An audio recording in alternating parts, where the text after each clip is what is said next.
right, 80 degrees Fahrenheit, 211,504 miles on the odometer. The date is still April 15th of 2024. Watched Forrest Gump last night. Tearjerker. Tears flow. Forrest Gump. Lieutenant Dang. Bubba Shrimp Guy. Bubba Gump. And Jenny,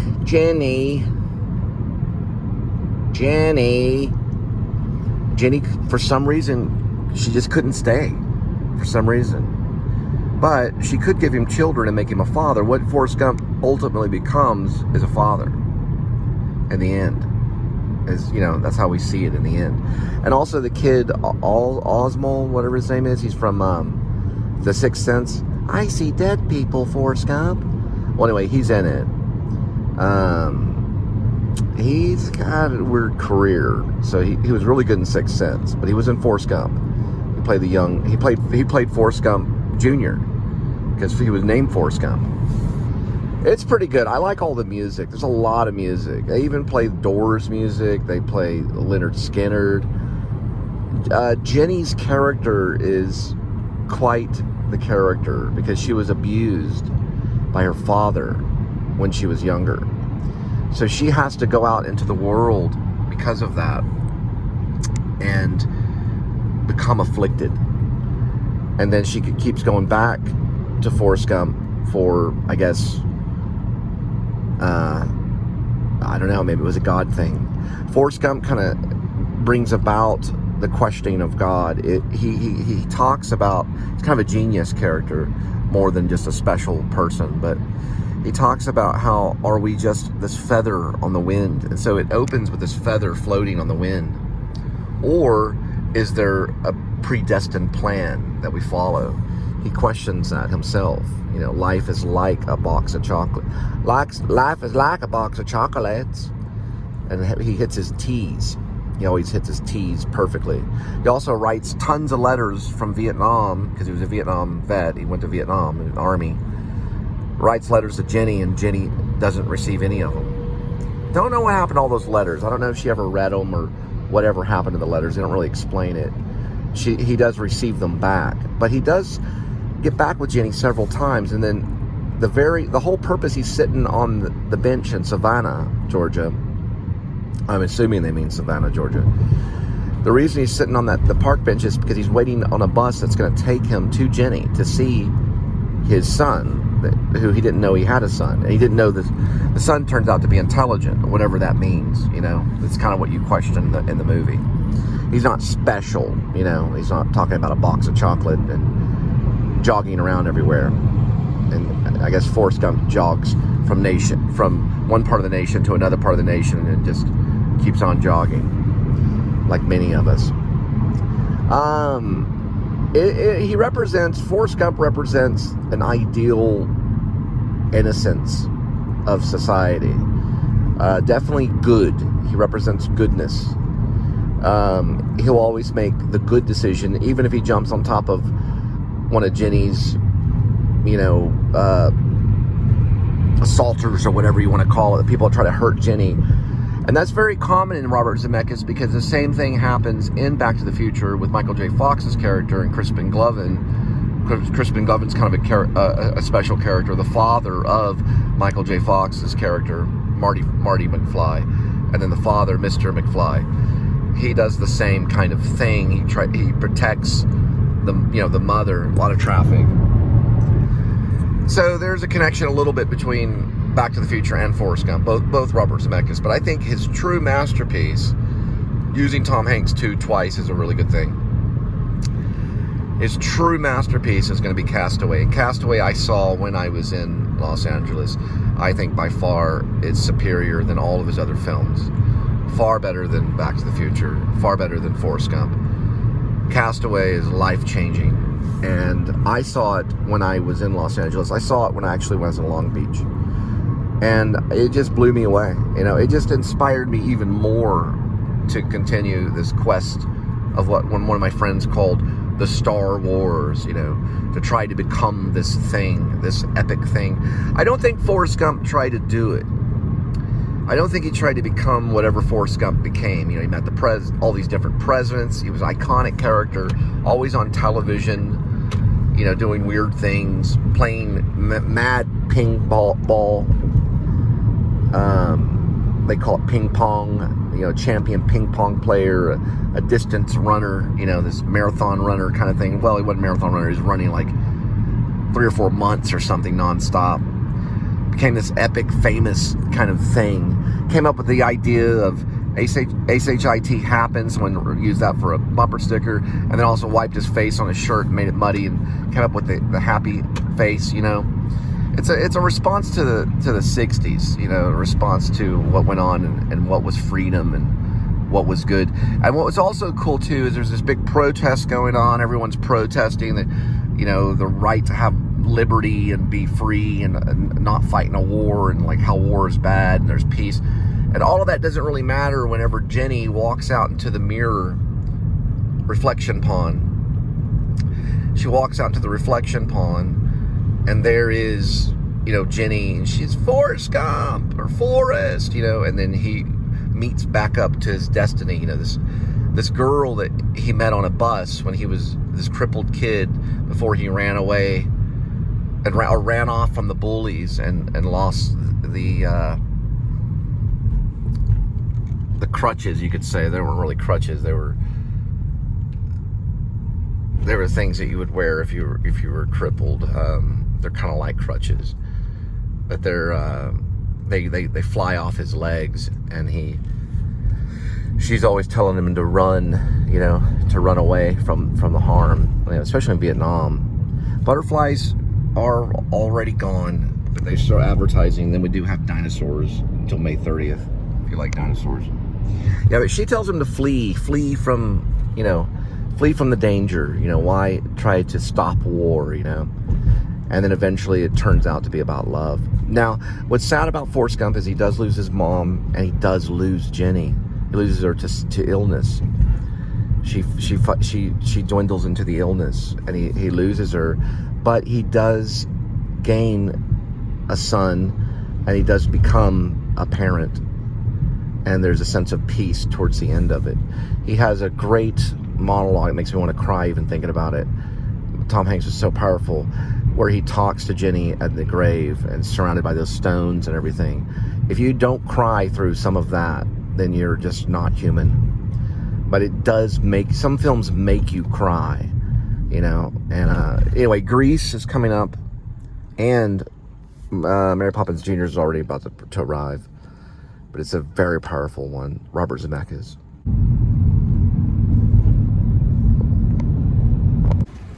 All right, first one, 536.5, 1.9.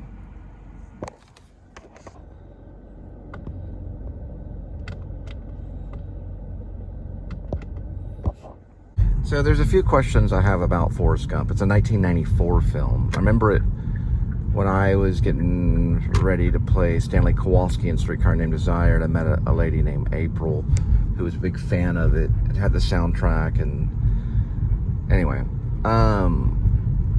One question was one thing, the letters that he wrote to Jenny were never read, or I don't know if she had acknowledged them ever, but he did write them while he was in the jungle.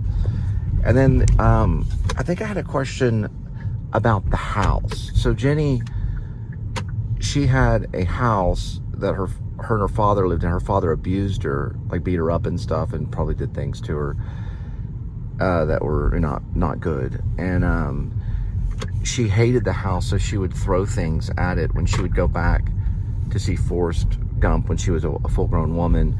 She'd go and grab a rock or something and throw it, or several rocks, whatever, and she hated the house.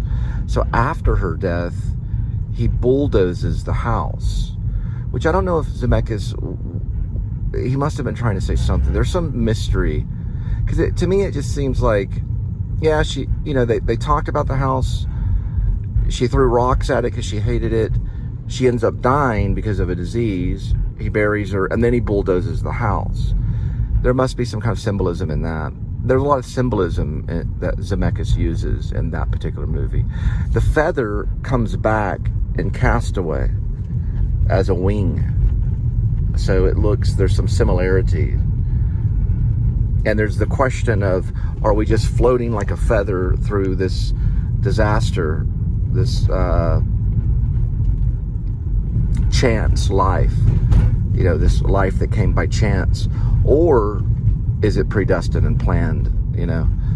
I think there's some of that there too. There's a lot. You could watch Forrest Gump over and over again and get a lot of different little things, a lot of humor, a lot of funny humor that you don't maybe get the first time.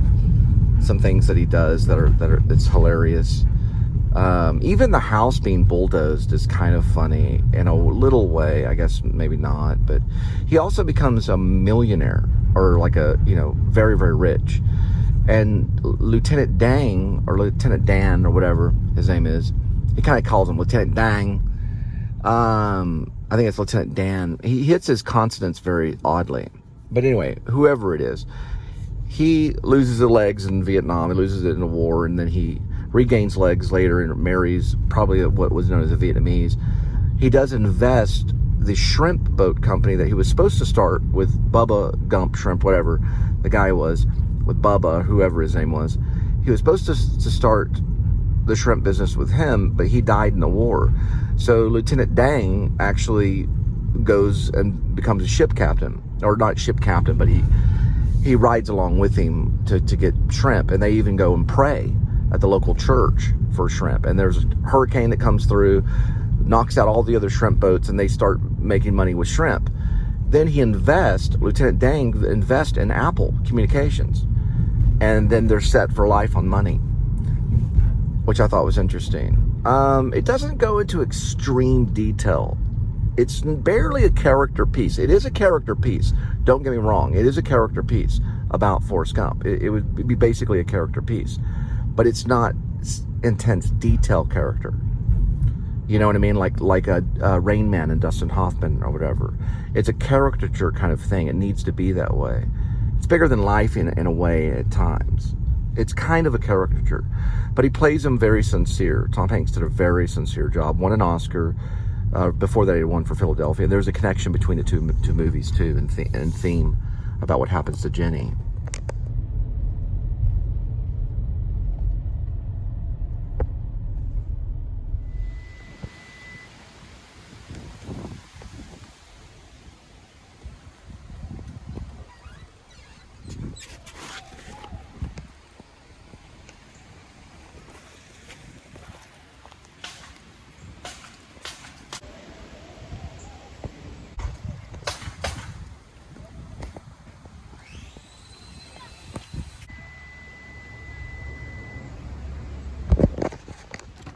The epic aspect of it, people kind of in a way, and I'm not gonna say this about Back to the Future at all, but in a movie like that, they kind of need it to be true, because everyone faces these hurdles in life, and it's easier to wrap up all the moral aspects of things into this nice little picture of a good person that's special, that kind of saves the day and saves the planet, like Superman kind of thing. Even though Forrest Gump can run for an incredibly long time, he can run at a high speed chase. He's like a football star in high school, and ping pong player champion of the world, he's everything that good is in a way, when you're faced with this horrible world, especially in that time where drugs were rampant, famous people were being shot, like John F. Kennedy, Robert Kennedy, I think Ronald Reagan. I think there's a thing where I don't know if it shows Ronald Reagan get shot. No, Gerald Ford is it? Yeah, they tried to shoot Gerald Ford several times. I think Squeaky Fromm tried to do it. Like there's violence in the air, and you have this person that's running his friends out of the jungle of Vietnam and putting them on the side of the shore for safety, and will put his own life at risk, and just so he can go out into the shrimping business. And he's really not that special in the way that he talks. It's social challenge. He's socially challenged. Because, well, for one thing, when he's very young, none of the kids wanted to sit by him. Taken. And then Jenny's like, because she was abused, she was special, she goes, you can sit here, and then decided that that was something that she needed to help and nurture, because he was already afflicted, probably in birth. You know, Forrest Gump's character was afflicted in birth. His war went on in being born. I don't know what happened to his father. I have to rewatch it to find out about the father. It was mostly connected with his mother. There's different levels of, I guess you call it mentally challenged. There's different levels of it. It's all on different levels. And they're known as special. You know, this person is special, you know, that kind of thing. But you can't always tell as much as you could with Forrest Gump because of the accent and because of the intonation, the way that he spoke. And maybe the way he stood and his die-hard faithfulness to Jenny, you know. He just couldn't move on from the love of Jenny, you know. His dedication. It would easily be known as a man of God or a part of the army of God, you know, the special R. And Lieutenant Dang becomes that, even though he doesn't want to be. He makes him that because he saves him from battle. Lieutenant Dang's destiny, they talk about destiny a lot in Forrest Gump. He says his destiny was to die on the battlefield, just like his father, his grandfather, his great-grandfather. They all died on the battlefield. He changed that destiny, even though his legs were taken away. There was a price he had to pay for war. And he, you know, he ends up thanking him. Very good performance by Gary Sinise, another great actor. These actors understand all this stuff to a heightened degree, that they can live it. And he tells him, you know, thank you, you know, for saving my life. And then he jumps off and into the water. And you have a sense like, how is he going to live from there? You know, he has no legs and he's swimming backwards. You just know that he will. He'll swim back to the boat and be picked up by the net. It's an interesting movie. It really, really is. And like Castaway is good on a whole different level. Castaway deals a lot with the body, you know, the actual physical body, the changing of the body, the damage that we do to the body. I think Castaway has a lot to do with the physical body, you know, if you watch Castaway. You know, because the tooth is emphasized. It's more of a character piece, going more intense into the psychology of the lead character, how he's changed, how he returns back to life, how he loses love, kind of regains it in a way, and then searches for it again. So Zemeckis talks about the search for love, I think in all three, Back to the Future, Forrest Gump, and Castaway, in different ways. Definitely Castaway is a search for love, because he has to return back to civilization to regain love. He does it for love. He had a destiny. And then when he comes back, it's too late. So common in life with the island that we put ourselves on.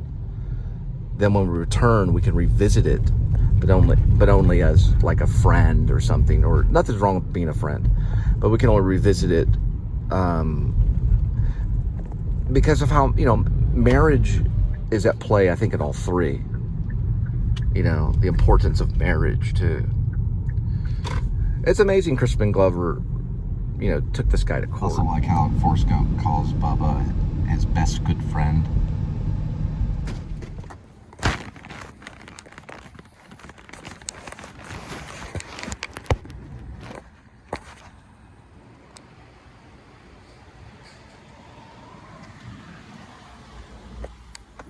.637.6, 2.3.